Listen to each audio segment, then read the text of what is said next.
c'est Salenbach. Salenbach qui, en fait, mène pas mal cette catégorie-là très souvent. Mène le championnat présentement. Okay. Ben oui, absolument. Bon, regardez, 2, 3. Ça se bat encore. Oui, voiture numéro 4, on a bien vu à l'écran. On voit Rémi Audette qui passe devant nous à l'en bas d'écran. Bon, là, il va avoir un test de maturité là, de la part de Ledoux, le numéro 4.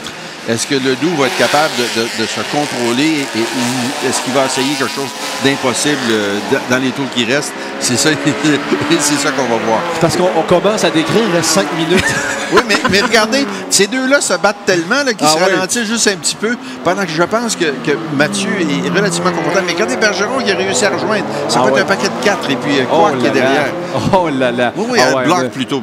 Oui, Nathan Block qui est 5e, la voiture numéro 10, pilotée par Nathan Block, qui est très près de Marc-André Bergeron, qui va tenter quelque chose par l'intérieur. Et Attrell, malheureusement, qui est derrière avec la Hyundai Genesis, qui est un peu...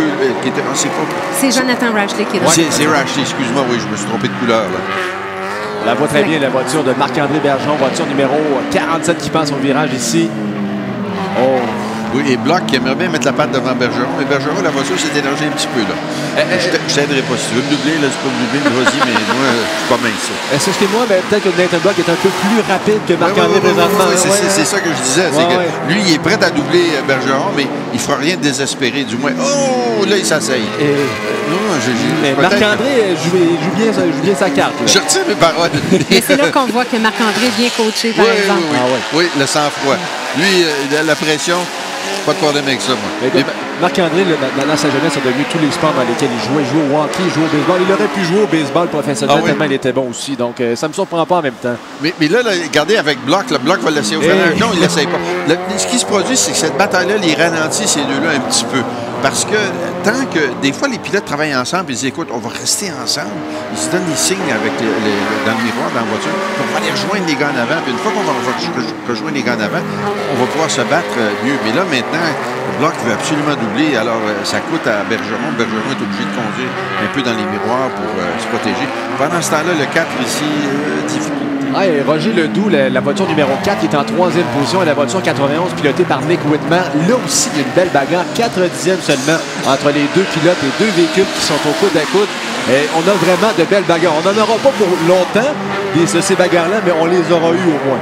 Et j'aime bien, là, regardez, Block qui a été très mature. Là. Il y avait peut-être un peu de place pour quelqu'un désespéré. Voilà, c'est fait. Bergeron est en difficulté. Là, Non, il a fait une erreur. Il est sorti trop large du virage numéro 1. Il est allé dans la poussière. Vous avez vu la poussière qu'il levait. Il n'y a pas d'adhérence et il a fait la petite erreur que Block voulait qu'il fasse. Et Jonathan Rashley, Marc, est dans ses rétroviseurs. Pas très loin derrière lui aussi. Marc-André va devoir protéger sa position s'il veut terminer au 5e rang. Si vous êtes le chef d'équipe, vous êtes en train de dire à Marc-André, concentre-toi, concentre-toi. Chaque virage parfait. Parfait freinage, amorce de virage. Oui, on va revoir là, en reprise ce qui s'est passé avec Marc-André Bergeron, l'erreur qu'il a commis. On la voit très bien, les roues. Non, il a bien fait. Il a bien maîtrisé son véhicule. Il aurait pu heurter quand même les pneus. Là. Oui, et puis vous avez vu où il est allé dans 28. Voiture numéro 28, pilotée par Guy McKenzie, exactement. Alors, catégorie Touring. Non, il va partir. C'est juste qu'il a essayé de partir et il a vu quelqu'un qui s'en venait. Mais c'est correct. Alors là, est-ce qu'on indique le panneau du dernier tour? Oui, c'est ce que j'ai vu aussi. Là, je ne suis pas certain. Oui, c'est ça. Il me semble que ça vient de commencer. Oui, déjà. On n'en a pas eu assez. On en voudrait plus un peu. Là. Oui, parce que c'est une belle bagarre. Oui, absolument. Très belle bagarre. De belles bagarres. Et en plus, on n'a même pas eu le temps de parler de la classe B-Spec. Oui, exact, c'est vrai. Est-ce que c'est Boyer encore qui est... Non, c'est Whitmer. Boyer se battent continuellement. Je les regarde depuis tout à l'heure. Notre collègue Marie-Laurence Paquin qui a remonté au 26e rang actuellement. Et Boyer, on l'appelait Crocodile à l'époque parce que c'était un pilote qui était déterminé, qui faisait des miracles. Et alors, Crocodile Boyer qui était encore des siennes et Whitmer, Carl, le plus jeune des frères. Ouais. On parle de la connexion de hockey. Carl est un joueur de hockey aussi, je pense. Il est un très bon joueur de hockey. C'est ce que j'allais dire. Le nom me disait quelque chose aussi. Là. Il a été en Europe aussi cet hiver pour jouer au hockey. Et lui, il y a calé le moteur. Il est en très mauvaise position. Et au puits, on a la voiture numéro 66 pilotée par Gary Quark. C'est bien comme ça qu'on prononce, Quark. Quark. Oui, et alors, jaune localisé, hein, pas Ouais, jaune neutralisation localisé, ouais, générale. exact. Ça me surprend parce que la voiture est vraiment dans le Ah chemin. oui, en très mauvaise voilà. position. Voilà, jaune. Non, fini. Non, fini, terminé donc. Voilà. Oui, la course est terminée. Je viens de voir le drapeau à damier. C'est pour ça qu'on n'a pas fait de Course terminée. neutralisation Ben générale. voilà, ouais, Oui. vous aviez raison, Marc-Quentin. C'est donc Rémi Audette qui va filer vers la victoire. Voilà, c'est fait. Nick Whitmer terminera deuxième. Roger Ledoux, troisième, va conclure le podium. Et dans le top 5, Nathan Block, quatrième. Et Marc-André Bergeron, deuxième, cinquième position. Ah, pourtant, on est vraiment sur le drapeau à damier. Oui. Oui, la On avait course... un petit doute, là, mais la course est bel et Non, bien mais ce qui est terminée. arrivé, c'est qu'ils étaient pour sortir le jaune généralisé à cause de la voiture qui était dans le chemin. Et puis, Considérant au lieu de le faire temps ça, qui restait, ouais. Alors, ce qu'ils ont fait, c'est que je pense qu'ils ont sorti le drapeau jaune tout le tour de la piste pour neutraliser la course. Plus le droit de dépasser nulle part. Puis on dit la course c'est fini, le damier, on sort le damier puis c'est fini. Donc, vous avez raison. C'est Dominique qui disait, non, c'est fini un petit peu trop vite. C'est ce que vous disiez tous les deux. Et c'est l'explication. Pendant que Bergeron s'amuse sur la piste présentement. Et il a raison de s'amuser. 2 5e positions lors de ces deux courses CTCC en fin de semaine. Est-ce que c'est inespéré, Dominique, dans son cas, en fin de semaine, 2 5e positions? Non, parce qu'il a fait d'excellentes positions antérieurement. Il a fait une quatrième position à Tremblant. Il est très, très bon, Marc-André. Très bon. C'est pas surprenant. Non, c'est pas surprenant. Voilà. Bravo, franchement, Marc-André Bergeron. De belle performance devant les siens, en plus, ici à Trois-Rivières. Et Rémi Audette, on l'avait dit, hein, les frères Audette, à surveiller dès le départ. Malheureusement, Mathieu lui a dû abandonner. Mais Rémi qui termine avec une première position. Et c'est Whitmer qui reste un peu sur son appétit. Je pense qu'il aurait bien aimé, Nick, mettre la patte devant Audette. Mais c'est une belle bataille. Ah oui, il s'est rapproché. Il était à 1,2 dixième là, dans l'avant-dernier tour. Finalement, il va terminer à 7 dixièmes du vainqueur Rémi Audette. Bon, alors, Papa Audette, j'aimerais savoir, si on peut parler j'aimerais savoir ce qui est arrivé à l'autre voiture. Oui, effectivement, la voiture de Mathieu Audette, effectivement. Ça faisait boîte de vitesse ou électronique ou quelque chose comme ça, parce que la voiture avait l'air intacte. Et puis même, il y avait à un moment donné un officiel qui la poussait pour l'enlever du chemin. Oh. Alors, on est avec Rémi. Oui. Et il n'y a pas eu contact, ça m'apparaissait évident. Il n'y a pas eu contact pour Mathieu Audette. C'est vraiment un problème technique. Là. Et Rémi Audette qui sort de sa voiture et Carl qui va aller à sa rencontre. On pourra entendre évidemment les premiers commentaires de Rémi Audette qui remporte cette course de la série CTCC. Deuxième course au programme de cette 44e présentation du Grand Prix de Trois-Rivières. Pendant que, évidemment, ses équipiers vont à sa rencontre également. Oui, le chef d'équipe, le grand dont le nom m'échappe, c'est un ingénieur et c'est la force de l'équipe. Ce bonhomme-là travaille avec les meilleurs outils de simulation puis de calcul pour produire des voitures qui sont de calibre professionnel, qui font belle figure aux États-Unis. D'ailleurs, les Audette ont couru aux États-Unis, puis ont planté tout le monde comme des radios en Formule 2000, je me rappelle à l'époque. Et puis, c'est à cause du bonhomme technique. Là. Moi, j'adore la technique. Je cherche son nom dans ma tête. Oui, on est tous les deux là. C'est quoi son nom? Alors, monsieur l'ingénieur des Audette. Oui. Maintenant qu'on retrouve Carl. Est-ce qu'on est prêt avec Carl? Carl Nadeau, donc, qui est dans la camionnette en compagnie du vainqueur de cette épreuve CTCC, Rémi Audette. À toi, Carl. Avec Rémi Audette qui vient tout juste de débarquer de la voiture. Rémi, tu as des serviettes mouillées autour du cou. Est-ce que ça a été une course difficile? Ben, c'est sûr que oui, ça a été difficile parce qu'on a fait beaucoup de drapeaux, on a fait beaucoup de tours sur le drapeau jaune. Fait que c'était de rembarquer sur la piste avec un bon momentum assez rapidement. Puis aussi, lors des départs, j'ai plus de communication radio avant la course. Il y a le gars qui a lâché, fait que j'étais pas capable de coller au gars, mais les restarts, j'essayais le plus possible de pacter le groupe et de décoller vite. Fait que je te dirais que c'est vraiment les restarts qui étaient importants. Puis je savais qu'en décollant vite, ben, je savais que Nick aurait peut-être un petit peu de misère avec ses breaks à long terme. Fait que je voyais que dans les premiers tours, il me talonnait.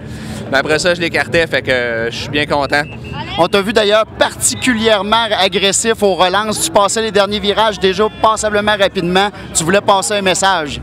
Ouais, moi c'était go-go. Je savais qu'il restait pas beaucoup de tours. Fait que c'était le gaz au fond. Fait que je savais que vu qu'on avait, c'était une short race qu'on appelle. Fait que fallait vraiment faire ça vite. Fait que les breaks, je savais qu'on n'en manquerait pas.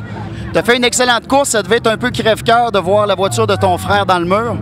Ouais, c'est ça. J'ai vu son auto, je sais pas si son moteur cassé ou il a-tu rentré dans le mur comme moi. En tout cas, oui, j'étais déçu quand j'ai vu ça. J'ai fait non, pas encore. Mais on savait, hier en qualif, il y a eu un petit problème. Fait qu'on a changé des injecteurs, un paquet d'affaires. Regarde, on savait savait pas que ça allait passer aujourd'hui avec lui, mais je suis content. Au moins, on a 2 podiums, les 2 frères. Fait que L'équipe Bullet Racing a travaillé fort en fin de semaine. Un gros merci à l'équipe. Ils ont travaillé fort hier sur mon auto, puis on va travailler fort sur le RSX aussi encore. Merci. Suite à ton incident d'hier, ça avait quand même frotté. Tu pensais-tu être capable de revenir pour une victoire? Écoute, j'avais fait la poche, je savais que l'auto était rapide, sauf pour une victoire, on a travaillé fort, puis je savais que j'étais capable de gagner ici. Ben gros bravo, puis une bonne main d'applaudissements à tout le monde pour Rémi Audette, notre gagnant. Ouais, voilà, merci beaucoup Carl Nadeau qui est avec le vainqueur Rémi Audette et on va revoir cette course CTCC en accéléré s'il vous plaît. Alors voilà, et on prépare les véhicules dès le départ. Une course qui s'annonce avec de belles bagarres. Et dès le départ, Rémi Audette qui consolide sa première position et malheureusement, dès le premier virage, son frère Mathieu qui va devoir abandonner. Bon, Duplessis maintenant, des bagarres très serrées à l'arrière. On se dispute âprement les positions. On essaye 4 de large. Ah oui, on essaie 4 de large. Vous l'aviez dit, pas plus que 3, on aurait dû vous écouter. Ah, pas plus que 2, là. Et voilà, le premier contact qui implique la voiture numéro 5, pilotée par Alex Healy, qui va devoir abandonner. Et là, on voit le signaleur à la droite là, qui a dû, lui, se projeter dans les airs. Et semble-t-il ouais, qu'elle va bien. Ça, c'est une excellente nouvelle. Et la relance qu'on va voir, première de 2.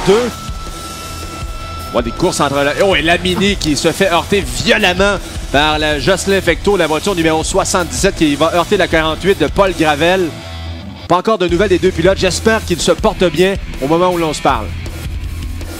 Et on les voit sortir d'eux-mêmes de leur véhicule, donc devraient bien se porter. Jaune neutralisé. Et à la relance, à nouveau la bagarre. Rémi Audette, Nick Whitmer qui est pas très loin. Colle pare-choc à pare-choc. Et Marc-André Bergeron qui va perdre le contrôle. Il va perdre une position là-dessus. D'ailleurs, au profit de Nathan Block qui, lui, bagarrait âprement depuis le début de cette course pour ravir cette 4e position. Et voilà le drapeau à damier qui confirme la victoire de Rémi Audette. Et on le voit d'ailleurs, Rémi Audette qui sort sa voiture très heureux, évidemment. Déçu, comme il l'a dit, de voir son frère Mathieu quitter. Résultat du top 10 maintenant. Évidemment, première position obtenue par la voiture numéro 21 de Rémi Audette. Voiture numéro 91 de Nick Whitmer qui va terminer au 2e échelon. Voiture numéro 4 de Roger Ledoux qui complète le podium. Voiture numéro 10 maintenant, Nathan Block qui a pris une position là-dessus à Marc-André Bergeron. On l'a bien vu à la reprise, termine 4e. Marc-André qui va terminer pour une 2e fois lors de ce week-end de course ici à Trois-Rivières au 5e rang au volant de sa voiture numéro 47. 6e rang maintenant, Scott Nicol. Vous en aviez parlé tantôt, Marc, en début de reportage. Il partait très loin. En fond de grille, finalement, s'est retrouvé en 6e position au drapeau à damier. Voiture numéro 86 de Jonathan Rachley va terminer 7e. Bob Attrell, voiture 88, 8e. Michel Sannenberg va remporter, lui, le Touring avec sa voiture numéro 46, termine 9e. Et 10e, le Doc Hébert, pas très loin, voiture 89, termine 2e. Et on est déjà prêt à aller rejoindre le maître des cérémonies au podium, François Roy. Mesdames et messieurs, nous allons maintenant procéder à la cérémonie protocolaire de la course Sprint Frank's Red Hot. Il y a 3 classes, il y aura donc 3 podiums. En plus du champagne traditionnel, le gagnant recevra une montre Rodania. Nous commençons avec la classe B-Spec. Pour honorer les 3 pilotes, j'invite la vice-présidente Service aux entreprises à la Banque nationale, Mme Diane Derry.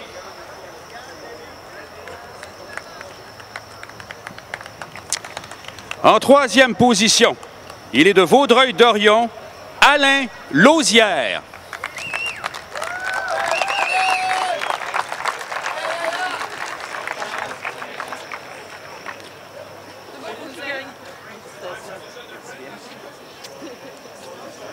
En 2e position, il est de Sainte-Agathe-des-Monts, c'est un vétéran, Normand Boyer.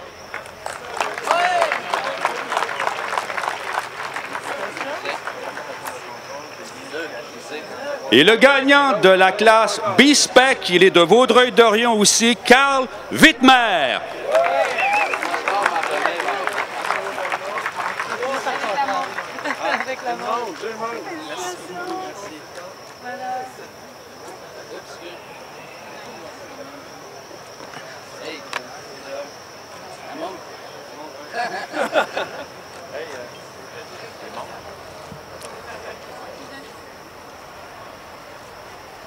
Merci, messieurs. Nous enchaînons maintenant avec la classe Touring. Pour honorer les 3 pilotes de cette classe, j'invite le directeur général du groupe Laperrière-Rivero, M. Yves Lacroix. En 3e position de la classe Touring, from Vancouver, BC, Carlos Tesler Maybe.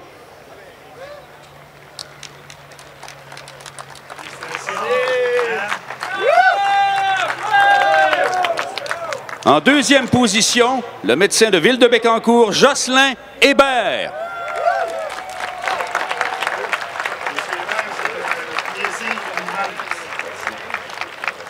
Et le gagnant de la classe Touring, il est de Roxton Pond, Michel Salenbach.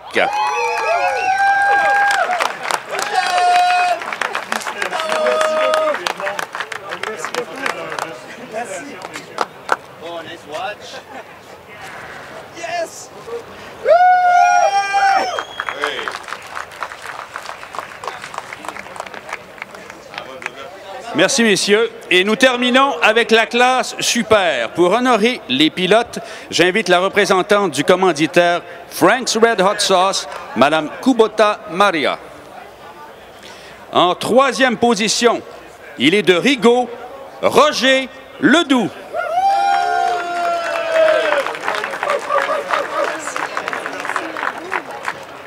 En 2e position, il est de Vaudreuil-Dorion, Nick Wittmer.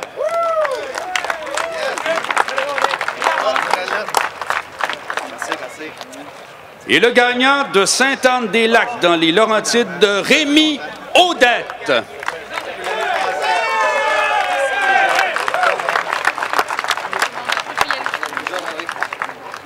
Merci.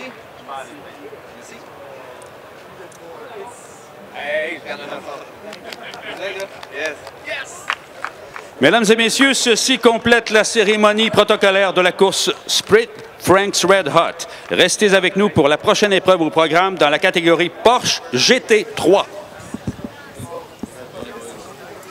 De retour dans les studios du Grand Prix de Trois-Rivières et je voulais revenir sur un élément qui m'a marqué dans l'entrevue que Carl a fait avec le gagnant Rémi Audette. Il a parlé des communications radio. J'imagine que pour un pilote, perdre ses communications radio dès le départ de la course, il doit avoir un incident quand même